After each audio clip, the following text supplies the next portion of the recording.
नमस्कार दोस्तों, welcome to the Lucent classes. मैं हूं नितिन, आप सभी का स्वागत करता हूं अपने लूसेंट क्लासेस में। तो दोस्तों, आज हम लोग चर्चा करने जा रहे हैं मौर्य डायनेस्टी के बारे में। मौर्य डायनेस्टी एक बहुत ही इंपॉर्टेंट टॉपिक है हमारे हिस्ट्री का, तो दोस्तों इसको हम लोग आराम से डिस्कस करेंगे। तो बने रहिए दोस्तों इसी तरह हमसे। और जो लोग नए हैं प्लीज़ बता दूं कि वो जो लाल वाला बटन है ना उसको दबा ले, उसको सब्सक्राइब करें इस चैनल को, ताकि कोई भी नोटिफिकेशन हो आप तक मिल जाए। और हाँ दोस्तों, टेलीग्राम ग्रुप ज्वाइन कर लो, कोई भी फालतू के मैसेज नहीं आएंगे। और ना मैं रेगुलरली फालतू आपके मैसेज करूंगा, आपको डिस्टर्ब करूंगा, वो हमेशा नोटिफिकेशन आते रहते हैं, वो सब कुछ नहीं आएंगे। आराम से आपको एक टाइम पे आपको सारे मैसेज मिलेंगे, सारे नोट्स मिलेंगे जो आप डाउनलोड कर सकते हैं, आराम से पढ़ सकते हो उस पर। तो चलिए दोस्तों शुरुआत करते हैं। मौर्य डायनेस्टी की अगर हम बात करें दोस्तों, तो मौर्य डायनेस्टी में जो रूलर हैं बहुत इंपॉर्टेंट है। चंद्रगुप्त मौर्य आते हैं, उसके बाद बिंदुसार आते हैं, फिर उनके बाद अशोका के बारे में हम लोग जानेंगे। मौर्य डायनेस्टी में हम लोग ये भी जानेंगे कि इसकी एडमिनिस्ट्रेशन कैसी थी, इसका इकनॉमी कैसा था, इनके पहले मौर्य डायनेस्टी के पहले कौन सी डायनेस्टी थी, और अलेक्जेंडर के बारे में भी जानेंगे। और बहुत सारे जो लिटरेचर हैं, जो इन बुक्स हैं, उनके बारे में भी जानेंगे हम लोग इस चैप्टर में। तो चलिए दोस्तों चलते हैं। तो पहले मैं बता दूं कि जो मौर्य डायनेस्टी से पहले जो डायनेस्टी थी वो थी नंद डायनेस्टी। नंद डायनेस्टी का जो राजा था, दरअसल उसका नाम धनानंद था। वो मगध का राजा था और पाटलिपुत्रा उसका कैपिटल था। दरअसल मगध बिहार का पुराना नाम है और पाटलिपुत्रा पटना का पुराना नाम है। ये जो है डायनेस्टी दरअसल आधे पंजाब तक पूरा फैली हुई थी और पूरा नेपाल तक था दोस्तों। इसकी बात करें कि जो धनानंद धनानंद बहुत ही इंसेंटिक पर्सन था, बहुत ही क्रूर और अयासी टाइप का राजा था। जो अलेक्जेंडर जो था, दरअसल वो मैकडोनिया का राजा था, सिकंदर। और वो उसके पिता की बात करें तो उसके पिता का नाम फिलिप्स टू था, मीन्स फिलिप सेकेंड कह सकते हैं। और वो दरअसल विक्टोरिया काबुल को जीतते हुए तक्षशिला पहुंचा। तक्षशिला में उसने अम्भी के एक राजा से, जो वहाँ का राजा था तक्षशिला का, उससे युद्ध किया था। दरअसल तक्षशिला भी फिलहाल प्रेजेंट पाकिस्तान में है। वहाँ उसने युद्ध किया और उसको जीत गया। फिर उसके बाद पंजाब जाता है अलेक्जेंडर सिकंदर, वहाँ के पोरस के राजा से लड़ाई करता है और वो भी युद्ध जीत जाता है। दरअसल बता दूं कि जो पंजाब था उस वक्त सिचुएटेड था झेलम रिवर और चिनाब रिवर के बीच में, बहुत ही इंपॉर्टेंट है। और ये जो युद्ध हुआ था झेलम वार जिसको कहते हैं, 326 में हुआ था BC, बिफोर क्राइस्ट। तो ये बहुत ही एक इम्पॉर्टेंट पॉइंट है, इसको दिमाग में रखिएगा। तो जो भी मतलब वो राज्य जीतता था सिकंदर, वहाँ के जो गवर्नर बनते थे वो फिलिप्स बनते थे, जो इनके फादर थे। और अलेक्जेंडर की जो मृत्यु थी वो 323 BC में मृत्यु हो जाती है बेबीलोन में। अब बात यह है कि जो चाणक्य जो थे वो दरअसल तक्षशिला यूनिवर्सिटी के अध्यापक थे, गुरु थे, वहाँ पढ़ाते थे, शिक्षा थे देते थे। तो वो नहीं चाहते थे कि हमारे भारत साम्राज्य में कोई भी विदेशी ग्रीक लोगों का आक्रमण हो और वो रहे। दरअसल उनके बाद जो अलेक्जेंडर के बाद उनके जो ग्रैंडसन है, जिनका नाम सेल्सियस, सॉरी दोस्तों, जिसका नाम सेल्क्यूस निकेटर, वो यूनान के राजा थे, बने थे 305 BC में। और बता दें कि ये जो थे चाणक्य, जो कि तक्षशिला यूनिवर्सिटी में रहते थे, वो गए धनानंद के पास, बोले कि देखिए हमें एक साथ मिल के युद्ध करना चाहिए। एक राजा अगर एक साथ रहेगा तो हमें इनको आक्रमण करने से हमारे भारत पे हरा सकते हैं। एक्चुअली बात करें तो ये जो चाणक्य का मानना था, ये जो एरिया है यहीं से जो राजा लोग होते हैं, मतलब जो बाहरी लोग होते हैं, अटैक करते हैं। क्योंकि इधर तो समुद्र हो जाती है, इधर समुद्र और इधर हिमालय, तो इधर से अटैक करना मुश्किल रहता था। इसीलिए जितने भी आज तक हमारे भारत देश पे हमला हुए हैं, जो भी मतलब मुगल से लेके कोई भी आया हो, अफगानिस्तान से, सब यहीं से इसी एरिया से आते हैं। तो चाणक्य चाहता था कि ये जो एरिया है इसको स्ट्रॉन्ग किया जाए। तो सभी राजा को अगर मिल के अगर देखा जाए तो भारत के जितने राजा मिल के अगर इस एरिया को थोड़ा स्ट्रॉन्ग करते हैं, मिलिट्री पावर बढ़ाते हैं, तो हमें बाहरी लोगों को अंदर आने से रोका जा सकता है। लेकिन धनानंद उससे मना कर दिया कि नहीं, और साथ में उसका चाणक्य का जो था उसका मतलब इंसल्ट किया। चाणक्य का पुराना नाम दरअसल कौतल्य था और इसका एक और नाम है जिसको कहा जाता है विष्णुगुप्ता। तो ये सब जो हैं चाणक्य के पुराने नाम हैं। अक्सर एग्जाम में पूछे जाते हैं कि कौतल्य कौन है और समुद्र जो विष्णुगुप्ता है वो कौन है। तो ये सब चाणक्य के नाम हैं, कन्फ्यूज नहीं होने का। Then after insult by the Dhanananda, वो जाते हैं बाहर राजभवन भवन से, और उन्हें एक मगध में एक लड़का मिलता है जो कि बहुत ही अट्रैक्टिव करता है, उसका इंटेलिजेंट चाणक्य को बहुत ही अट्रैक्टिव लगता है। वो एक गेम खेलता है राज किला, और उस वो एक तरह का गेम होता है जिसमें राजा मंत्री का खेल होता है। तो उसमें वो देखते हैं बहुत अच्छे से वो करता है, खेलता है, तो उसको अपने साथ ले जाते हैं तक्षशिला और उस यूनिवर्सिटी में उसे पढ़ाते हैं, शिक्षा देते हैं, आर्ट सिखाते हैं, साइंस सिखाते हैं, वार कैसे करना सिखाते हैं, सारी नॉलेज देते हैं और वो बड़ा होकर चंद्रगुप्त मौर्य के नाम से जाना जाता है। और वो 322 BC में वो धनानंद से युद्ध लड़ता है और यहाँ पर नंदा डायनेस्टी की समाप्त होती है और मौर्य डायनेस्टी की शुरुआत होती है। तो दोस्तों अब हम लोग बात करते हैं कि चंद्रगुप्त था कौन। डायनेस्टी की तो देखिए, पुराणों का कहना है कि जो ये चंद्रगुप्त मौर्य थे वो दरअसल शूद्र थे। Junagadh rock inscription of Rudradaman में डिस्क्राइब किया गया है कि चंद्रगुप्त जो थे, जो मौर्य डायनेस्टी है, एक्चुअली ये वैश्य ओरिजिन के थे। और जो बुद्धिस्ट रॉक मतलब वर्कों से पता चलता है, बुद्धिस्ट साहित्यों की बुक के बारे में बताऊं तो उन्होंने बताया और जैन साहित्यों में भी लिखा हुआ है कि ये जो थे मौर्य डायनेस्टी, ये एक्चुअली में क्षत्रिय थे। तो अगर मैं पूरी फ़िलासफ़ी की बात करूँ दोस्तों, तो एक्चुअली ये थे कौन किसी को नहीं पता, लेकिन कुछ लिटरेसी सोर्स है जिससे हमें पता चलता है, जैसे कि चाणक्य का लिखा हुआ अर्थशास्त्र, जिसको मतलब कौटिल्य अर्थशास्त्र कहते हैं। इन्होंने इस बुक में डिस्क्राइब किया है कि एक्चुअली मौर्य डायनेस्टी मतलब मौर्य कौन थे। और इन्होंने एक अच्छी बुक लिखी है जिसमें बताते हैं कि कैसी गवर्नमेंट होनी चाहिए, पॉलिटिकल पार्टी मतलब पॉलिटिकल इशू के बारे में लिखे हैं, इकोनॉमिक इशू के बारे में लिखे हैं, एडमिनिस्ट्रेशन कैसी होनी चाहिए, हमें किस तरह से अपना मिलिट्री रूल बनाना चाहिए, ये सारे अर्थशास्त्रों में मेंशन किया हुआ है। और मैगथनीस इंडिका की बुक में भी पता चलता है कि चंद्रगुप्त मौर्य के बारे में कि इनका एडमिनिस्ट्रेशन कैसा था। अब बात करें हम, जो अभी मैंने पुराना बात किया कि चंद्रगुप्त मौर्य जो थे वैसे मतलब वैसे थे, सॉरी शूद्र थे, पुराना से हमें पता चलता है। लेकिन बुद्धिस्ट लिटरेचर की बात करें हम, जैसे कि दीपवंश, महावंश, महाबोधि वंश, और जैन साहित्य की बात करें हम तो भद्रबाहु, कल्पसूत्रा, तो ऐसे जो बुक है जो जैन और बुद्धिस्ट का लिखा हुआ है, उनसे पता चलता है कि ये जो थे क्षत्रिय थे। लेकिन एक्चुअली था कौन, किसी को नहीं पता है पूरी तरह से। तो नेक्स्ट बात करें, चंद्रगुप्त मौर्य जो हैं वो एक्चुअली में सेलुकस निकेटर से युद्ध करते हैं। इनका पहला युद्ध होता है, ये हैं हमारे सेलुकस निकेटर। तो ये जो है सेलुकस निकेटर जो यूनान के राजा हैं 305 BC में और ग्रैंडसन हैं हमारे सिकंदर अलेक्जेंडर के। तो ये जो है अटैक करते हैं हमारे चंद्रगुप्त मौर्य पे और वो हार जाते हैं। इनकी जो डॉटर है उनसे चंद्रगुप्त शादी करते हैं, जिनका नाम हेलम और कौनेलिया कहा जाता है। ये जो है अपना 4 राज्य चंद्रगुप्त मौर्य को देते हैं, जिनका नाम मैं लूँगा, बहुत इंपॉर्टेंट नाम है, अक्सर एग्जाम में आते हैं। एरिया जो कि हेरात में है, आरोकेसिया जो कि गंधार में है, जेड्रोसिया जो कि बलूचिस्तान में है, और पेरोमनिसडाई जो है काबुल में है। ये जो 4 नाम है ये बहुत इंपॉर्टेंट नाम है। आप लोग नोट्स की चिंता मत करो, मैं दे दूंगा, आप लोग बस ध्यान से सुनो मैं क्या कह रहा हूँ। तो ये जो थे 4 नाम हैं। लेकिन जब चंद्रगुप्त मौर्य को लगा कि ये जब हमें मिल रहा है तो इन्हें भी कुछ उपहार देना चाहिए, तो चंद्रगुप्त मौर्य ने इन्हें 500 हाथी गिफ्ट किया। याद रखना कितने हाथी, अक्सर एग्जाम में आ जाते हैं, बहुत लोग कन्फ्यूज हो जाते हैं कि 400 हाथी किया या 500 किया या 300 किया। तो याद रखिए 500 हाथी, 500 एलिफेंट गिफ्ट किए गए सेलुकस निकेटर को बाई चंद्रगुप्त मौर्य। तो अब बात करते हैं कि जो इनकी जो बेटी है यानी कौनेलिया, जब ये जाती है वहाँ पे मगध में, तो इनको वो भाषा आती नहीं है। वो वहाँ की भाषा क्या है कि कुछ और बोले जाते हैं और वो कुछ और समझती थी। तो इस तरह से लैंग्वेज बैरियर होने के कारण जो सेलुकस निकेटर ने अपना गवर्नर भेजते हैं, जिसका नाम मेगास्थनीज था, चंद्रगुप्त मौर्य के कोर्ट में। वो एक बुक भी लिखते हैं इंडिका, जिसमें इंडिकेट होता है administration of the Maurya dynasty. तो वो वहाँ जाकर समझते हैं। और ये जो बातें मैंने अभी बोली, ये दरअसल लिखी हुई है एक बुक एस्ट्रोबो और जस्टिन के द्वारा, जिसमें चंद्रगुप्त को बताया गया है एंड्रोकोटस, और एरियन और प्लूटार्क जो हैं, ये 2 और ऐसे राइटर हैं जिन्होंने मेंशन की हुई है एंड्रोकोटस। याद रखना, कंफ्यूज नहीं होना। एस्ट्रोबो और जस्टिन ने लिखा, चंद्रगुप्त को मेंशन किया है सेंडोकोटस, और एरियन और प्लूटार्क ने एंड्रोकोटस चंद्रगुप्त मौर्य को कहा है। विलियमसन जोन्स ने एरियन और प्लूटार्क को मेंशन किया है कि ये यहाँ पे जो मेंशन बात की जा रही है ये दरअसल चंद्रगुप्त मौर्य है, ये विलियमसन जॉन ने बताया है। तो नेक्स्ट बात करें दोस्तों, नेक्स्ट बात करते हैं कि क्यों जो है चंद्रगुप्त मौर्य हैं बौद्ध धर्म सॉरी जैन धर्म अपनाते हैं, क्या कारण होता है।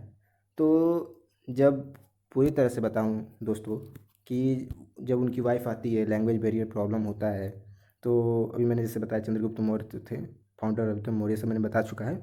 तो उनकी जो वाइफ थी वह एक्चुअली, उनको तो सैंड्रोकोटस ऐसे नाम बोलती थी। वो बार बार समझाते थे, देखो मेरा नाम ये है। तो उन्होंने बहुत समझाने के बाद नहीं मान, मतलब नहीं आता था उनको प्रोनाउंस करने। बहुत हताश हो गए थे ज़िंदगी से, उनके सुख शांति नहीं मिलती थी। तो वो चले गए भद्रबाहु के पास, वो चले गए जो कि जैन गुरु हैं।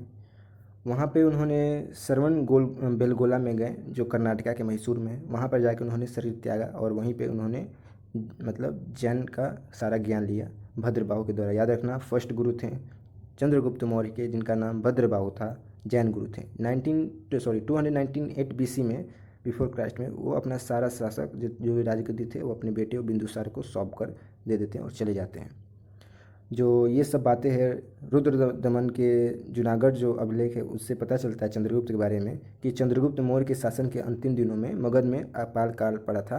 और चंद्रगुप्त के समय जो सौराष्ट्र के जो गवर्नर है पुष्पगुप्त वैश्य के सुदर्शन झील का निर्माण करवाया गया था।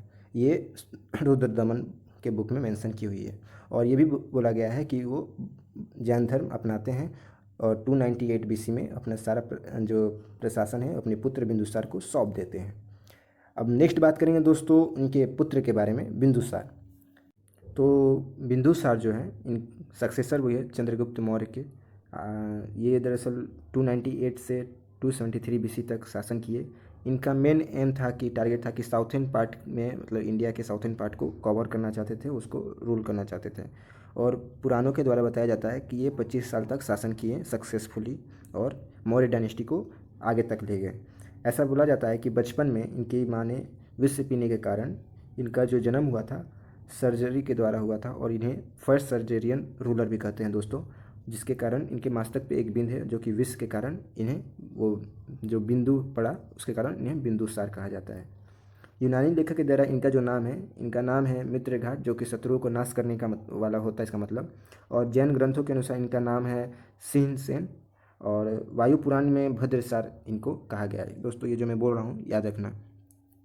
जो यूनान में जो मैंने बताया बेबीलोन, वो वहाँ के जो अब जो राजा थे, जो निकेटर के बाद अब बने एंडियोयोकस फर्स्ट, वो अपना डाइमेकस मतलब उनके गवर्नर बिंदुसार के पास भेजते हैं ताकि जो एडमिनिस्ट्रेशन हो उसको जान सके क्या चल रहा है। तो वो जाते हैं। याद रखना, चंद्रगुप्त मौर्य में जो गवर्नर रहते हैं, जो सेलुकस निकेटर के, वो मेगथनीस वो रहते हैं। और यहाँ पर है एंडियोयोकस के फर्स्ट डाइमेकस, जो कि मेगस्थनीस का उत्तराधिकारी था। ये गवर्नर बन के जाता है बिंदुसार के दरबार में। कुछ समय के लिए चाणक्य जो थे पीएम थे, उसके बाद राधा गुप्ता को पीएम बनाया गया था ये बिंदुसार के टाइम। और खलकटक 500 सदस्यों की मंत्री परिषद था। और बिंदुसार के समय तक्षशिला में विद्रोह हुआ, जो कि अशोक और उसके बाद सबसे पहले भेजा गया था सुसीम को, जो तक्षशिला में विद्रोह हुआ था, फिर उसके बाद अशोक को भेजा गया था।